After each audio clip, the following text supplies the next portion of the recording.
Well, happy Monday. It is December 11th. Want to bring with you the latest data here in the Austin metro area. I'm going to share with you some current housing stats where they're going to look at mortgage rates and some updates to the FHA loan limits. And finally, stick around because the Austin City Council has just unveiled a new plan for our city's zoning that it will change the way Austin development has taken place, the biggest announcement they've had since the 1980s. So stick around for that. Because that's a big one. We're going to start here with some November data. This just came out of Austin Title. Show with you this graph. This is just number of closed units. So 2023 is the red line. And you can see we're kind of at the lowest number of closed sales that we've had in the last 5 years. We're starting to kind of tie in with the end of 2022 in terms of closed units. And then you always see there's kind of a bump in closed sales in December, which are typically kind of late October, November buyers under contract right now and closing in December. The December buyers who are writing contracts right now are probably going to close in January, and that's typically our slowest time of year. So we are in the slowest buying season right now, and you can see that in closed sales in January. Once we get to January, in about 3 or 4 weeks, you're going to see that the market's going to continually pick up through early summer. And we call that the spring selling season, but it starts pretty close after the beginning of the year. It takes a little bit of time, but by late January, you start to feel that buyer activity pick up. So in terms of November year over year, we're down about 6% on closed sales. The average sales price is down about 5% from November of last year. Days on market is obviously up, and median sales price is down about 7.4% from this time last year. Current months of inventory, we're just under 4 months now. So we've seen some inventory levels come down. I'll show that to you in a quick chart, but we're starting to end the year at this point. We've got sellers either selling or taking their listings off the market kind of in higher volume. And we're also seeing price decreases, but not as many because there aren't as many sellers making changes this time of year. I'm going to show you this chart right here.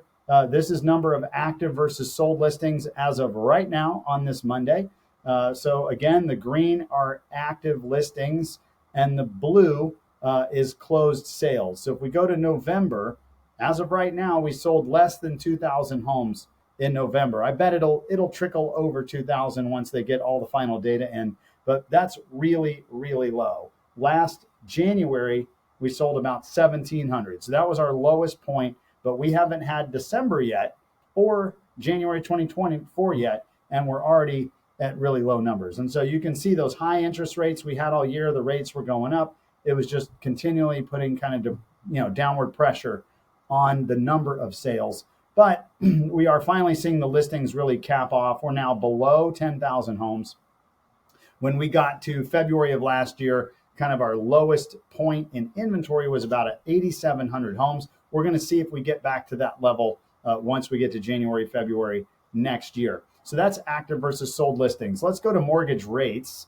All right, so sitting today, we're at 7.1%, which is still obviously high if you had bought a couple years ago, but it has come down significantly from where it was in mid-October. If I come down here to the chart, obviously we were about that level, 7.08 back at the very beginning of September. And then it went up a full point. We capped out at 8% on October 19th, mid-October. Since then, we've come all the way back to the very low sevens. And so the question is this top right here of 8% the top of a longer down cycle? Or are we going to see rates bounce back up some? Don't know. We're going to have to watch that because we've seen rates come down in the spring and then they went up, and then every time it would go down, you think, oh, maybe that was the top. Nope. And then they would just keep going up. So this is a longer cycle. It's the longest downswing in rates we've had since early in the spring. And hopefully that's a trend heading into 2024 where we can see rates slowly start to ease. I think that will improve the market conditions.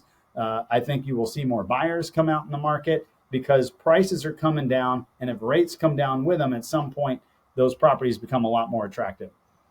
This is something, if you plan on buying next year and you want to borrow an FHA loan, which we have a lot of clients, especially first-time home buyers using FHA loans. The loan limits have gone up for 2024. And so if you're buying a one unit or a single family house, you can borrow the loan almost 500,000. Now it's 498,000. That's a big loan. So you could buy a single family house for just over 500,000 and still be able to use an FHA loan. For those not familiar, you can put as little as 3.5% down using an FHA loan. If you're buying a duplex, you can now have a loan of almost 638,000.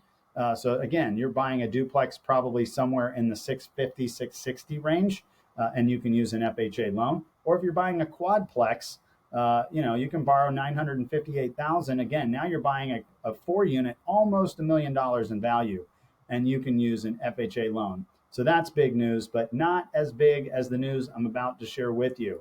So if you have not been paying attention, the Austin City Council has been working all this year on a new initiative called the Home Plan. And this is going to rewrite the way that we have zoned properties in Austin for probably 40 plus years. So right now we have single family 1, 2, and 3 designations. Most properties in Austin are zoned single family. And typically, once you look at the zoning, you could never build a second unit on that property because the zoning wouldn't allow it. And so if you ever built, everybody wants an ADU or a back house with plumbing and electric, and it lives like a separate unit. Well, the city would always say, no, that goes against zoning, and that would be converting your single family home into a duplex. And so that was really never allowed. You don't see a lot of ADUs here. Well, they just passed last week the Home Plan, which will allow up to 3 units now on any sized single family lot.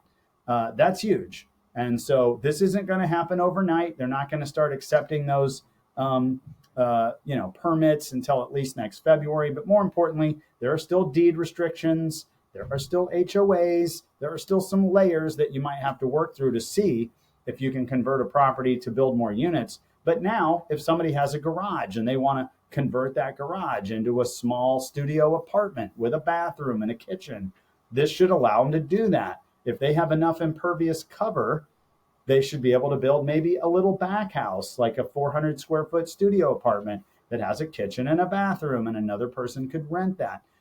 And maybe in some infill areas where you're tearing down a smaller kind of outdated property, you could build up to 3 townhomes on now 1 lot. So this is going to make a huge difference in terms of what's going to happen over the next several years in development in the city. Pay attention to this. It's called the Home Initiative.